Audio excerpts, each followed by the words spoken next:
several hundred Asian Pacific trade unionists met in Washington, D.C. to form the first national organization of Asian Pacific American workers.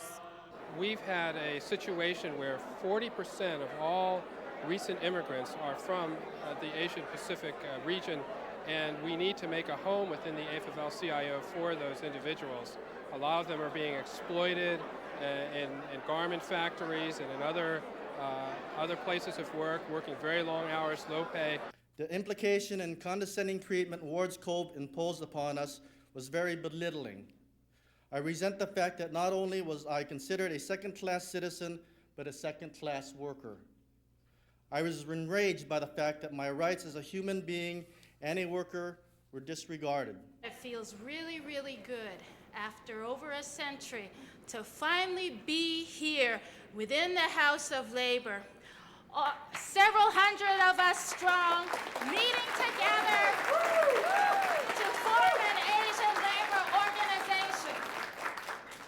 Your participation in the founding of this alliance is a resounding message to workers everywhere that the trade union leaders of today and tomorrow recognize and understand the changing nature of the workforce. The convention adopted organizing the unorganized into unions, especially Asian Pacific Americans, as a primary mission. Brothers and sisters, in this country, it doesn't matter if you work hard for the company. It doesn't matter if you're loyal to the company. It doesn't matter how devoted you are. If you ever get hurt and can't produce, they will get rid of you. So I would like to ask all of you here today to answer me this question. Are we going to put our heads down and do whatever the company wants us to do? No! Are we going to be quiet and let them walk all over us? No! Are we going to let them destroy our lives and our family? No! Then let's organize. The convention also adopted civil rights for all workers, including minorities, as a primary goal, and committed itself to end discrimination. All of us, unless you are Indian, are immigrants. The President of the United States comes from immigrant stock.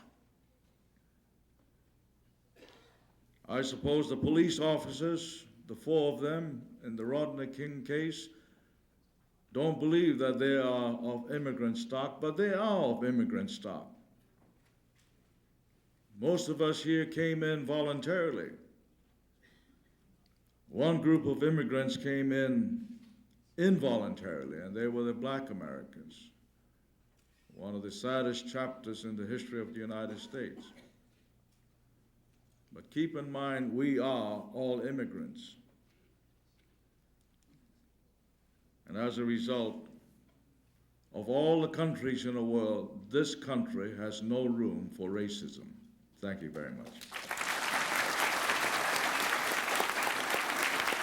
The day has not yet arrived when America has heeded Martin Luther King's words that it should judge people not by the color of their skin, and let me add, by the slant of their eyes, but by the strength of their character. That day has not yet arrived. Until then, we have to carry that mantle of having to prove ourselves. And frankly, I accept it. I'm proud of who I am. We are making history here today.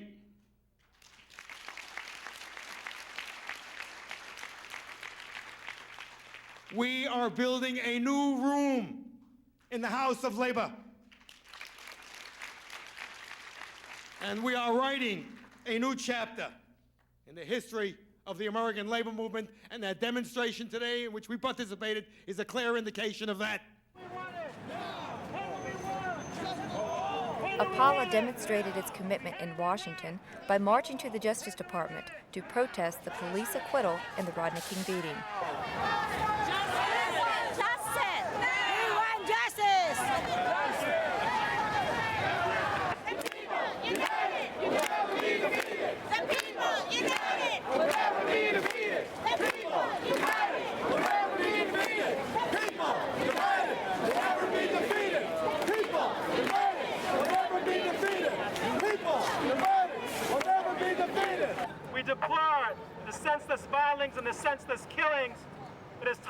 communities to get organized.